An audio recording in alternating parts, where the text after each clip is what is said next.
आज मु आपण मानक पई नहीं आसी सोयाबीन एक रेसिपी। आपण माने जेते भी सोयाबीन रे रेसिपी बनै थिबे थरे एई तरकारी को बनातु, बहुत ही बढ़िया लागिवो खाइबा पई। थरे बनै कि खाइला माने बारंबार बनै कि खाइबा पई इच्छा करिवे। रुटी भात सबुथिरेटा खाइबा पई बहुत ही बढ़िया लागिवो। नमस्कार दर्शक बंधु, मु आपण मानकर इप्सिता, मो चैनल इप्सिता स्किचन में आपण मानक अनेक अनेक स्वागत। तेबे चलंतु आउ डेरी न करी सोयाबीन रो एई तरकारी को स्टार्ट करबा। एथिपाई देखंतु मु एठी 150 ग्राम रो सोयाबीन को नेजी। एबे गोटे मिक्सिंग बाउल नै जिबा, सेथिरे सोयाबीन को देकी गरम पानी देकी ताको 10 मिनिट पर्यंत भिजै दबा, जहाँद्वारा कि सोयाबीन टी भल से सॉफ्ट हो जिबा। ता भितर देखंतु मु एठी 4टी मीडियम साइज रो प्याज को काटिकी रखिछि। 1.5 इंच रो अदा एवं गोटे बुदा रसुण को एठी नेजी चोपा छोड़ेकी। 2टी मीडियम साइज रो टमाटो एवं 4टी कंचा लंका को नेजी। ये बेसन 2 रु 3 चमच नहीं। फ्रेश दही ये 2 रु 3 चमच नहीं। ये गैस रे करी बसई कि से तेल को दे दउची। तेल पूरा गरम होगा छाड़देवा। गरम है पर पियाज को देदेबा। सब पियाज को ये आपण मैंने ऐड करेंगे। एबे देखंतु पियाज को लाइट गोल्डन कलर है पर्यंत भाजिबा। पियाज रो क्वांटिटी टिके अधिक नेबे। आपण मानको सोयाबीन को देखिके आपण माने पियाज रो क्वांटिटी ऐड करेंगे। ये देखंतु पियाज पूरा लाइट गोल्डन कलर हो गला। ताको एबे हमें प्लेट को काढ़ी नबा। ये जाली चोट साजरे मु पियाज को भल से छाणी नौची, जेहेतु तेल एक्सट्रा एथरे अच्छी अधिक तेल देइथिले भाजिला बेले। ये देखो सोयाबीन ता भितर पूरा सॉफ्ट हो जाइए। आपण मैंने बड़ सोयाबीन मध्य नहीं पारे। मुझे छोट सोयाबीन नहीं ताकू भल से पूरा चुपुड़ी ने बिल्कुल जमी से पानी न रही जमी चुपुड़ी आपण मैंने सेमती ही चुपुड़ी ने। ये सब सोयाबीन को चुपुड़ी नेली। एबे मिक्सिंग जार नहीं जावा, से सोयाबीन को देदेबा। ये देखो मो अल्प सोयाबीन टी रखी। ये जी नहीं आप देवे, एतिक ही रखीदे। पचर आम ग्राइंडिंग करवा। देखो ताको मु ग्राइंडिंग कर नहीं आसिली। गोटे मिक्सिंग बाउल नहीं जावा, से अजाड़ी देबा। ये जो एक्स्ट्रा सोयाबीन आउ रखी थी ताको एबे मिक्सिंग जार दे दूची। जो सब पियाज को भाजिकी रखिले से आम अधा को ये मिक्सिंग जार देदेबा। अदा पचर ऐड करवा। अदा मध्य अधा दबा। ए रसुण को ये अधा दे दूची। रसुण को दे सारा पर आधा चामच जीरा को देचु। गोटे चामच धनिया पाउडर को दे दूची। हाफ चामच हलदी गुंड, 1 tablespoon red chilli powder को दूची। स्वाद अनुसार लुण को ये दे दूची। 4टी कंचा लंकार मुझे 2टी कंचा लंका को देकी ताको एबे ग्राइंडिंग कर नहीं आसबा। बिल्कुल पानी एथिरे देबे नहीं। देखो एबे ग्राइंडिंग कर नहीं आसिली। ताको आगुरु जो सोयाबीन को ग्राइंडिंग करथिले सेथिरे मिसई दबा। ये देखो चामच साजरे ताको मिसई नउची। मिसई सारा पर से जो बेसन रखिले ताको दबा। बेसन क्वांटिटी बेसी देबे नहीं, नाले तरकारी टेस्ट भल आसीबो नहीं। ये देखंतु मु ताको बे भल से गोळेई नउची। बाइंडिंग हबा पई हम एटी बेसन ऐड करिचे। देखिए आपण माने सोयाबीन को देखिए बेसन ऐड करेंगे। एबे भल से ताको गोली देले। देखंतु बाइंडिंग करुची, पूरा परफेक्ट होची। एबे गोटे मिक्सिंग जार नहीं जिबा। जो पियाज को रखिले ताको एबे दे दबा। अदा और रसुण को जो रखिले ताको सब एटी दे दबा। 2टी कंचा लंका को जो रखिले ताको मध्य एटी दे दोची। दही को एटी दे दोची।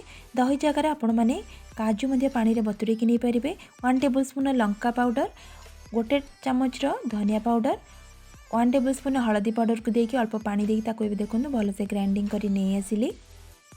एबे मसला पेस्ट रेडी हो गला। ताको गोटे बाउल को मु ट्रांसफर कर नउची। एबे से मिक्सिंग जार रे हमें टमाटर को ग्राइंडिंग करबा। देखंतु एबे टमाटर पेस्ट हमर रेडी हो गला। ये सोयाबीन रे आमे बॉल बनैबा। जेमती मु राउंड शेप रो बनै नउची, आपण माने सेमती ही बनै नेबे। पूरा टाइट करिके एटा बाइंडिंग करिवे, कारण एटा को फ्राई करला बेले नले फिटी जिवो। पूरा बॉल शेप रो मुझे दे दूची। आपण माने बेसी बड़ कि बेसी छोट करिवे नै, ए शेप रो देबे। एबे रेडी हो गला। गैस रे सेपटे करी बसिथिले, सेतरे तेल को एबे दे दूची। करी गरम होला परे टिके अधिक क्वांटिटी रो तेल देबे। जदि आपण माने छाणीबा पई चाहुथिबा आ टिके तेल मध्य दे परिबे। तेल गरम होला परे एटी सब बॉल गुडी को मु दे दूची। जेति की जगह बा आपण माने सेति की ऐड करिवे। किछि समय छाड़ी साला परे ताको आर साइड को टिके उल्टेइबा। टिके लाइट गोल्डन कलर गोटे पटे आसला परे ताको आर साइड को उल्टेइ दोची। देखंतु गैस रो फ्लेम को मीडियम टू हाई रे रखिबे। एबे देखंतु कलर टिके टिके चेंज हेलानी। पुन ताको आर साइड को उल्टेइ दोची।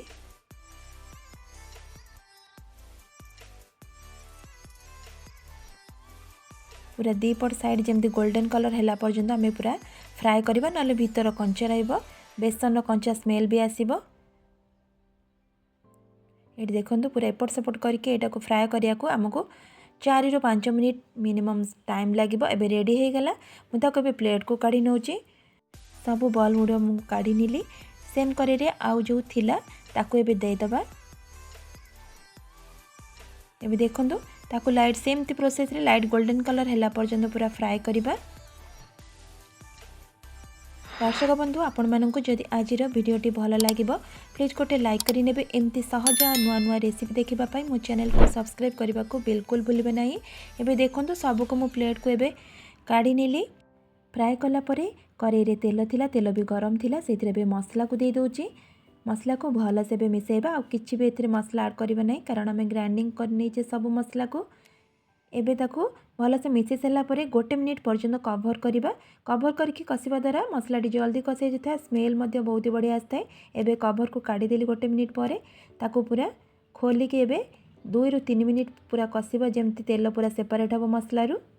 एठी देखंतु तेल छाड़ीबा स्टार्ट हे गलानी, मसलार कलर मध्ये टिके चेंज हे गलानी। एठी टमाटो पेस्ट को ऐड करबा, स्वाद अनुसार लूण कोटी दे दोची। देखिके आपण माने लूण ऐड करिवे जेतु आमे आगरु लूण ऐड करथिले। एबे भल से मिसे सला परे ताको पुणी 1 ରୁ 2 मिनिट पर्यंत टिके कवर करि नउची। 2 मिनिट पर एबे कवर को काढ़ी नीली। एठी देखंतु मसला रु तेल छाड़ीबा स्टार्ट हे गलानी। आ 1 मिनिट पर्यंत ताको टिके खोली के कसी दबा। मसला को जेते कसिबे तरकारी रा टेस्टटा बहुत ही बढ़िया आसीबो। एबे देखंतु मसला कसी हे गला पूरा भल से। एठी मो गोटे मीडियम साइज बाउलटे पानी ऐड करछि। आपण मानकु जदि आउ ग्रेवी दरकार थिबा आपण माने आउ टिके पानी ऐड करिवे। एबे भल से मिसे सला परे ताको 2 ରୁ 3 मिनिट पर्यंत कवर कर देबा। एबे देखंतु फुटिबा स्टार्ट हे गलानी। कवर को काढ़ी नेली। हाफ चम्मच रो गरम मसला को ऐड करछि, ताको भी भल से मिसे नउछि। मिसे सला परे 1 चम्मच रो कस्तूरी मेथी को ऐड करछि, जा द्वारा कि तरकारी रो फ्लेवरटा बहुत बढ़िया आसीबो। एबे ताको भल से मिसे देके आ 1 ରୁ 2 मिनिट पर्यंत टिके फुटिबा पई छाड़ दबा। देखंतु एटी फुटिबा स्टार्ट हे गलानी। एबे जो सोयाबीन बॉल गुड़ा को आमे फ्राए करके रखथिले ताको एबे दे दबा। एटी देखंतु सब बॉल गुड़ा मु दे देली। ताको एबे कवर करके 1 ରୁ 2 मिनिट पर्यंत हाई फ्लेम रे फुटे दबा। बेसी आ फुटेबे नाही। एबे 2 मिनिट परे एबे कवर को काढ़ी नेला। हमर तरकारी टेबे रेडी हे गला। ताले आपण माने तो देखिले केमती सोयाबीन तरकारी को मेठी बने नेली। आपण माने निश्चय बनेबे। सोयाबीन विभिन्न प्रकार रेसिपी बनै थिबे, किंतु थरे ए रेसिपी को निश्चय ट्राई करिवे। आ बनै सला परे आपण मानको मतामत मते कमेंट सेक्शन में जणेबे केमती लागिला आपण मानको खाइला परे। ताले आज पई रहुची, पुणी आसीबी नेक्स्ट वीडियो रे किछि नुवा रेसिपी नै। नमस्कार, जय जगन्नाथ।